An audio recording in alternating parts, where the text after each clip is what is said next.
Girim, girmeyeyim. Girim mi, girmeyeyim. Girgesini. Burada yine her şey bağlanacak. Ay dedem, vay. Siz buyurun. Ne istesiniz burada var. Yəqin yenə boş sözdür. Bu da məni aldıracaq.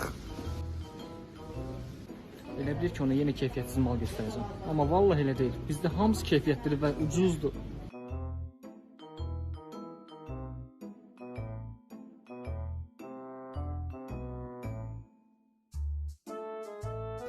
Eşim səlamını alır. Bildiğin ən tiqə. Sözüm yoxlamışam.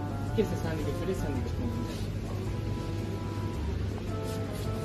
Deyəsən bu səfər hər şey fərqli olacaq.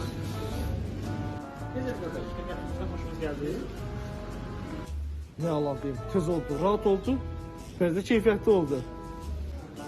Nə yalan deyim, çox hoşuma gəldi. Hər şey keyfiyyətli, ucuz və gələnək.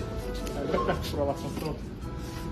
Mən istəsəm, amma mən bilə-bilə gözləmirdim. Bura çox keyfiyyətlidir. Bəzən içsə sizdə də qulansın. Ən yaxşısı budur. Laçın Store. İç səsini yox, keyfiyyətini seç.